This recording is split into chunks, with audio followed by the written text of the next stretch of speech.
Someone named Moses writes and asks this question. He says, "Hi, Dr. Betters.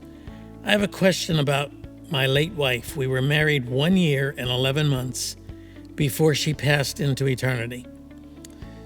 Why did this happen to me so early? Why didn't we spend more time together?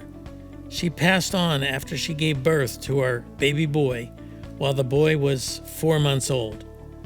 I am born again. My late wife was also born again. Why would this happen to us? I'm stuck with many why me's." Moses, I feel your pain, and I have felt your pain personally, and I have felt your pain vicariously through many people over my 50 plus years of ministry. Little children born only to live a couple of hours, people who were killed in car accidents, people who were diagnosed with a deadly disease, people who died of a heart attack. A little girl, I remember watching her die right before my very eyes, and she was taken into the hospital with strep throat. That was it. And she never came out of the hospital.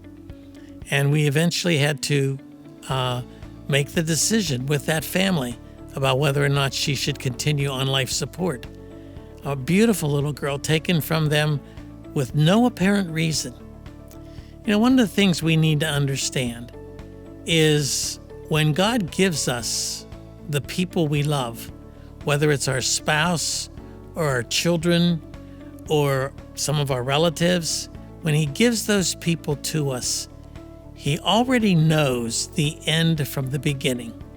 He already knows how much or how little time we have with them.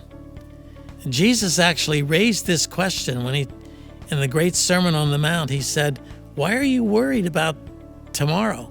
You're not guaranteed tomorrow. You have sufficient problems to worry about here today. Sufficient are your problems here today." You don't have the guarantee. Well, how many of you, by worrying, are going to add one single year to your lifespan? One single day? Don't I know how many hairs you have on your head? Don't I know how many years you have before I take you home? God knows all of that. He knows that before we actually enter into those relationships. My story and my wife's story is a story of God's providence, of God's purpose, when He was working things behind the scene that we could never, ever possibly imagine.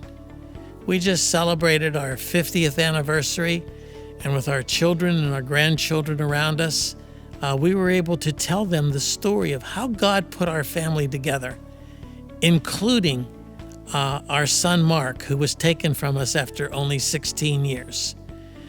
We don't know the answers to those questions as to why He takes some earlier than others.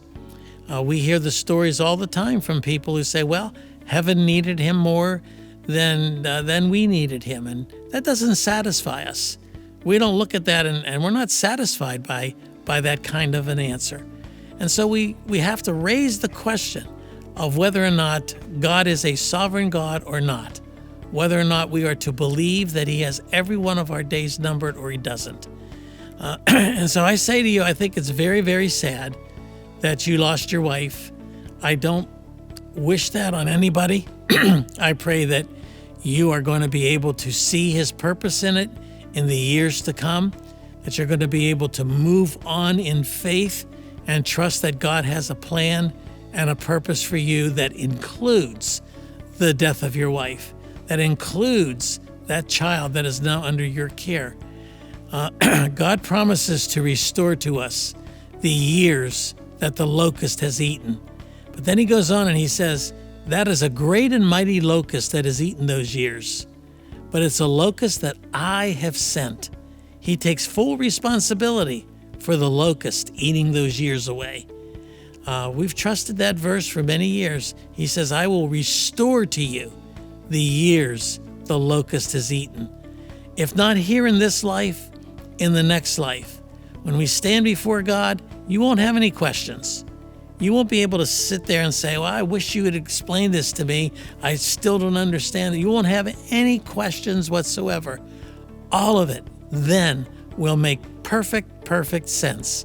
And you will be able to see the hand of God, mighty hand of God, doing behind the scenes what you could not see, working behind the scenes what you could not feel, and doing it all to further advance His kingdom and to use you to accomplish it. I hope this helps. Hi, my name is Melissa Weisenfels, Executive Director here at MARKINC Ministries. Thank you so very much for your continued support of this video series. Ask Dr. Betters is not meant to be a substitute for professional counseling, but instead is designed to extract biblical principles around the questions being asked. We encourage you to seek professional counseling if needed.